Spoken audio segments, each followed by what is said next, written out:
My selfish parents spent 9 years pretending I didn't exist while centering their world around my ill sister. Now that she was gone, they came back.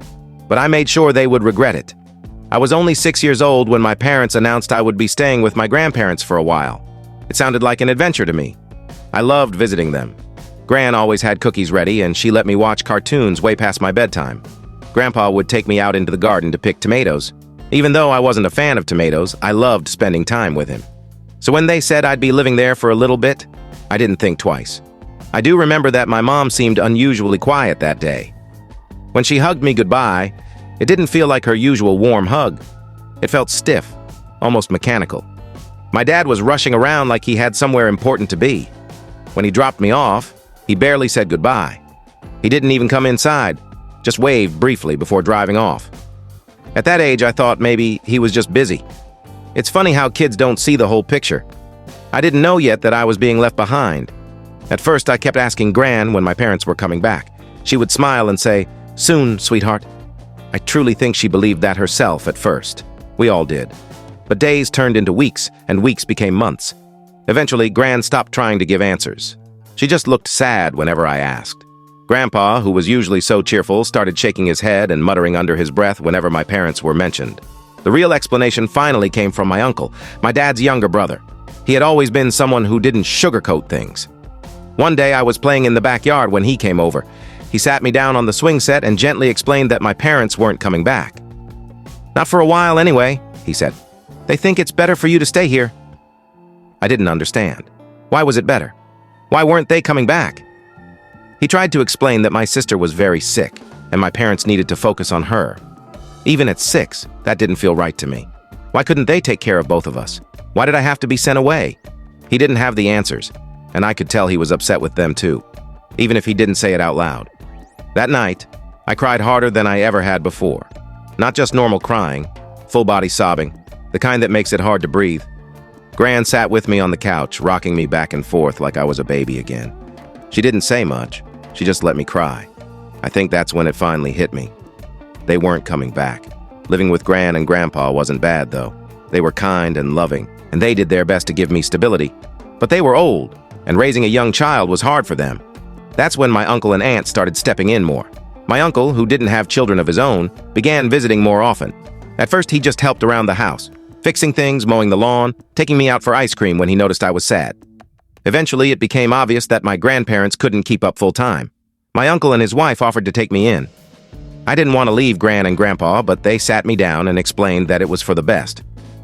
"You'll still see us all the time," Gran promised, and she was right. They lived just a few blocks away from my uncle, so I saw them almost daily. Moving in with my uncle and aunt was an adjustment. I was used to my grandparents' slow pace, and now I was living with younger adults who had a totally different energy. They were stricter in some ways, like actually enforcing bedtimes, but they were also more lively. My uncle would throw a baseball around with me in the yard, and my aunt would bake cookies and let me messily decorate them, even though I was awful at it. By the time I was around 8, I started calling them Mom and Dad naturally. They never asked me to. They always said I could call them whatever I wanted. But it just felt right. They were the ones putting me to bed, helping with homework, cheering me on at school events. Meanwhile, my biological parents became ghosts. I would call sometimes. No answer. I would send letters. No replies. Gran would occasionally hear updates through her church friends about my sister's condition. That was the only way I knew anything about them. One time when I was about 8 or 9, they visited. I don't even remember why. Guilt, maybe? Or just to say they did? Whatever the reason, the visit was painfully awkward. They didn't know how to talk to me, and I didn't know what to say either. They felt like complete strangers. They stayed for maybe an hour before leaving. Afterward, my uncle gave me a big hug and said, "You don't have to worry about them, okay? We've got you." That's when I realized he was my real dad. My biological parents had brought me into the world, sure, but they weren't raising me. Looking back, that day my dad drove away from my grandparents' house was the turning point of my life. It split my life in two. The life I thought I would have with my parents, and the life I ended up building with my uncle and aunt. And honestly, I'm grateful for it. But I'd be lying if I said it didn't leave scars. By the time I was 9, I had mostly stopped asking about my biological parents, not because I didn't care, but because asking didn't change anything. Whenever I brought them up, my grandparents would go quiet. My uncle and aunt, even though they tried to stay neutral, couldn't hide their frustration either. I think I just got tired of getting no answers. At first, I kept trying to reach out, sending letters about school. I got a gold star today, or we're learning about dinosaurs. T-Rex is my favorite. Kid stuff, the kind of thing you think your parents would want to hear, but they never responded. I would wait by the mailbox for days, hoping. Eventually, I stopped bothering. When I was 10, my uncle gave me an old flip phone. No games, no internet, just basic calls and texts. I loved that thing. It made me feel grown up. Sometimes I would call my parents, thinking maybe they'd pick up for their big boy son. They never answered. I'd leave voicemails. No calls back. One day, I even asked Gran if maybe they had lost my number. She just gave me a sad little smile and said, "Sweetheart, they know how to find you if they want to." That hurt more than I can even explain. The idea that they could call, and chose not to, stuck with me. I think the real breaking point for me came around the time I turned 11. My biological parents visited, for the first time in years, and I was genuinely excited. I cleaned my room. I brushed my hair extra neat. I even wore this stupid button-up shirt my aunt said made me look so handsome. When they arrived, though, it was like they barely knew me. They acted polite, the way you'd act around some coworker's kid, but not like parents. My mom handed me a cheap toy truck, and my dad sat stiffly on the couch asking stuff like, "So how's school?" It was weird. They felt like total strangers. I wanted to scream, "I'm your son. Why don't you know me?" But I just sat there giving short, awkward answers, counting down until they left. After they were gone, I told my uncle I didn't want to see them again. He didn't push me. He just said, "That's your choice, buddy. We'll back you up no matter what." And that was it. I stopped calling, stopped sending letters. And honestly, they didn't even notice. The silence between us wasn't just me giving up. It was both ways. By the time I was 12, I was done hoping. No more reaching out, no more sitting by the mailbox. If they wanted me in their lives, they'd have to make the effort. Spoiler, they never did. What made it easier to move on was how much my aunt and uncle, my real parents, showed up for me. My uncle went to every boring parent-teacher conference. My aunt stayed up late with me to finish school projects, even when I procrastinated. They even saved up to take me to Disneyland one summer. We weren't rich, so it must have been a huge sacrifice. But they made it happen because they knew how much it would mean. My uncle even went on Space Mountain with me, even though he hated roller coasters. Meanwhile, my biological parents remained invisible. Even Gran barely mentioned them anymore. If I heard anything about them, it was usually in passing, like, "Your mom asked about you." But it always felt hollow. If she really cared, why wasn't she calling me herself? My phone number hadn't changed. The last major update I got was when my sister's condition worsened. Gran said they moved closer to a hospital that specialized in her illness. I did feel bad for my sister, but deep down there was also this growing resentment.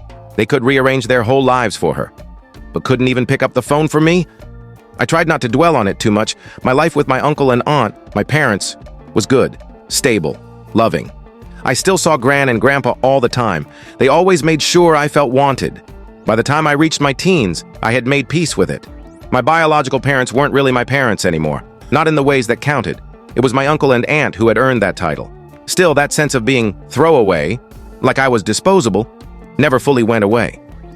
There were nights I lay awake wondering, if they could leave me so easily, what did that say about me? Was I unlovable? Unimportant? I didn't talk about those feelings much, but I think my uncle and aunt sensed it. One night, totally out of nowhere, my uncle sat me down and said, "You know we wanted you, right? You're not here because we had to take you. We chose you." I didn't cry in front of him. Teenage pride and all that. But later that night, alone in my room, I did. That moment changed something inside me. I stopped seeing myself as the kid my parents abandoned and started seeing myself as the kid my uncle and aunt chose. It made all the difference. By the time I turned 14, my life with my uncle and aunt, my real parents, felt completely normal. I wasn't the kid who got left behind anymore, at least not in my daily life. My aunt and uncle never made me feel like a burden. If anything, they made me feel like I was the best thing that ever happened to them. One evening, I accidentally overheard a conversation between my aunt and Gran. They were talking quietly in the kitchen, but I caught a few words. My aunt was saying, "We tried everything. It just wasn't meant to be." Her voice cracked with sadness. I realized then they had tried for years to have kids and hadn't been able to. They never told me that before. Probably because they didn't want me to feel like some kind of replacement. But it hit differently after hearing it. Everything made more sense. The way they poured themselves into raising me wasn't just about being good people. It was because they wanted to be parents. They weren't just filling a gap. They truly wanted me. Not long after that, they brought up adoption. It was after dinner one night. My uncle just asked casually, "How would you feel if we made this official?" At first, I wasn't sure what to say. In my heart, they already were my parents. Would a piece of paper change anything? But the more we talked, the more I realized it would mean something. It would be real, legally and officially. They explained it wouldn't be simple. Even though my biological parents had disappeared, they still had parental rights. There would be lawyers, court dates, paperwork, money. But they said they were willing to go through all of it, if it's what I wanted. I told them I needed some time to think. I even talked to Gran about it. She smiled and said something that stuck with me. "You already know who your real family is, sweetheart. This would just make it official for everyone else." After a few months, I told my uncle and aunt, "Let's do it." That kicked off a long, exhausting process. It felt like an endless cycle of forms, meetings, and waiting. My biological parents didn't contest it, of course. They weren't exactly fighting to keep me, but the legal system still made it complicated. Even through all the red tape, my aunt and uncle never wavered. They were determined. They wanted me, officially, completely, forever. The adoption became final just after my 18th birthday. I'll never forget sitting in that courtroom, hearing the judge declare that my uncle and aunt were now legally my parents.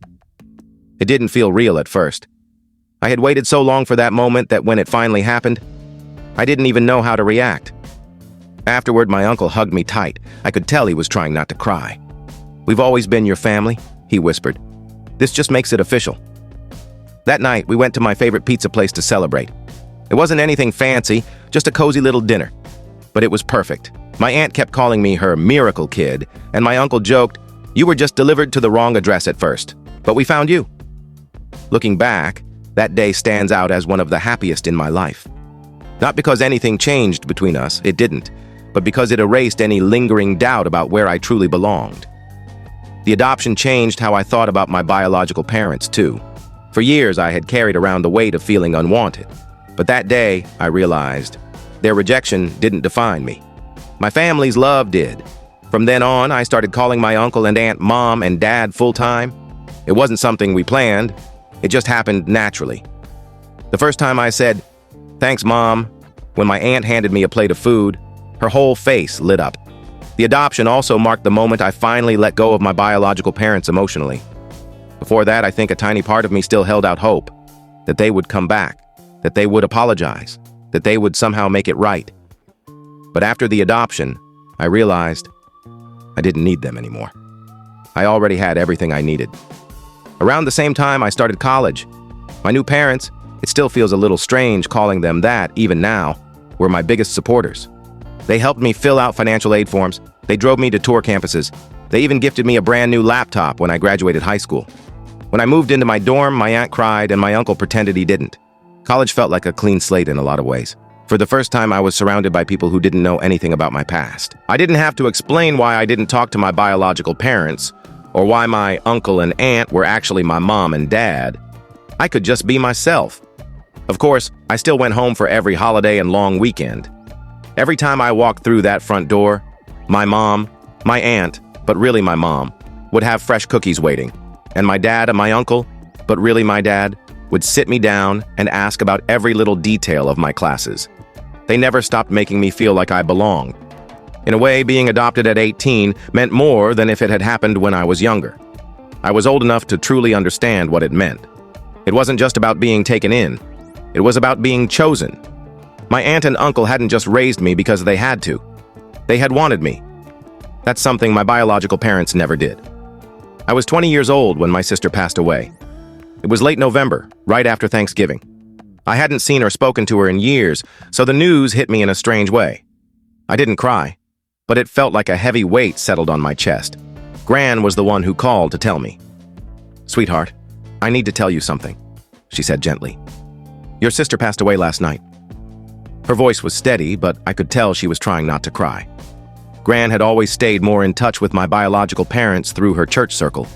She'd sometimes pass along updates about my sister, but I never asked for details. I didn't know how to process it. Part of me wanted to grieve her. After all, she was my sister. But the truth was I barely knew her anymore. She had been 14 when I was sent away. By the time I was old enough to have real memories, I'd already been gone for years. The memories I did have of her were fuzzy. Flashes of us playing tag in the backyard, her braiding my hair for fun, her scolding me for breaking her favorite doll. That was the version of her I kept close. The funeral was set for 2 weeks later. Gran thought it would be good for me to go. For closure. I spent the next week wrestling with the decision. I didn't want to see my biological parents, but not going felt wrong too. My sister didn't deserve that. In the end, I decided to attend, but I made it clear through Gran that I didn't want to speak to my parents. At the service, I slipped into the back row quietly, arriving late. It was a small gathering, mostly family and a few of my sister's friends. I spotted my biological parents at the front. Even from where I sat, I could see how broken they looked. My mom was constantly wiping her face with tissues. My dad stared straight ahead, looking hollow. I felt nothing. No anger, no sadness. Just nothing. The pastor spoke about my sister's life, her kindness, her strength. I sat there feeling out of place, like a stranger at someone else's family gathering. When the service ended, I left quickly, slipping out before anyone could stop me. I didn't want to be trapped in awkward conversations with people who barely remembered me. I thought that would be the end of it. It wasn't. A few days later, my biological parents called my dad, my uncle. They wanted to talk to me. I told him to tell them I wasn't available. I didn't want to hear what they had to say. Gran wasn't thrilled with my decision. She thought I should at least hear them out, but she respected my choice. In the days after, I felt a weird mix of emotions. I wasn't grieving for my parents, but I did grieve for the relationship that could have been, especially with my sister. My uncle and aunt, my mom and dad, were amazing through all of it. My mom kept checking on me, asking how I was holding up. My dad would just give me reassuring pats on the back. They knew I wasn't mourning in a typical way, but they also knew this wasn't easy. What surprised me most was how often I found myself thinking about my sister after the funeral. I dug through old photo albums looking for pictures of us. There weren't many, just a few snapshots of us playing outside or sitting together at Christmas. But those few pictures felt precious now. I also wondered a lot about her life. From what Gran told me, my sister was brave, kind, and well-loved. She fought her illness fiercely. I couldn't help but wonder, did she miss me? Did she ever think about the little brother who disappeared? I'll never know. And that's the hardest part. In the weeks following the funeral, my biological parents tried reaching out again.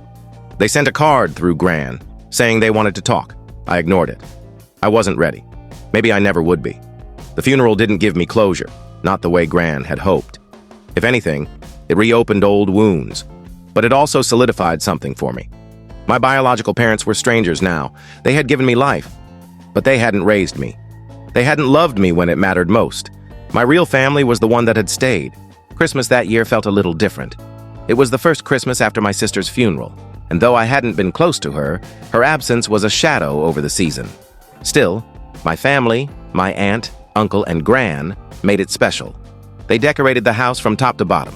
They baked cookies. They blasted cheesy Christmas music. It was everything it had always been. Warm, chaotic, filled with love. Gran and I kept up our tradition of midnight mass. That night, as we sat in the pews, I felt a strange peace settle over me. Like maybe things were finally okay. But halfway through the service, I felt someone slide into the pew behind us. At first, I didn't think anything of it, until I caught the familiar scent of my mom's perfume. It sent a jolt through me. For a second, I was 6 years old again, sitting on her lap while she read me bedtime stories. Then anger bubbled up. What were they doing here? I didn't turn around. I stared straight ahead, willing myself to focus on the service. But I could feel them behind me, watching. When the service ended, I stood up quickly, ready to leave with Gran. But before I could move, my mom stepped in front of me. "Hi, sweetheart," she said softly, like we had just spoken yesterday. I froze. I didn't know what to do. Without thinking, I said, "Sorry, do I know you?" Her face crumbled, shock, then hurt. My dad stepped forward. "We're your parents," he said. I shook my head. "My parents are at home," I replied calmly. Then I turned to Gran. "Are you ready to go?" Gran gave a small, proud nod. We started walking toward the doors. Behind me, my mom called out, "You really don't recognize us?" I stopped and turned around, pretending to think. "Oh, are you my dad's brother?" I said, faking confusion. "I think I remember you from when I was little." My dad's face turned beet red. My mom looked like she was about to cry. But I didn't feel bad enough to stop. They had years to make things right. They chose not to. Gran stayed quiet on the way home, just holding my hand in the car. When we walked into the house, my mom and dad, my real parents, were waiting. I told them everything. My dad shook his head and said, They don't get to play the victim now. Not after what they did. I went to bed that night feeling a strange mixture of triumph and emptiness. If you enjoyed this story and felt the emotions behind it, don't forget to give it a like, share it with others, and subscribe to the channel for more real-life experiences and heartfelt stories. Your support means the world, and it helps us bring more content like this to you. Thank you for watching, and I'll see you in the next video.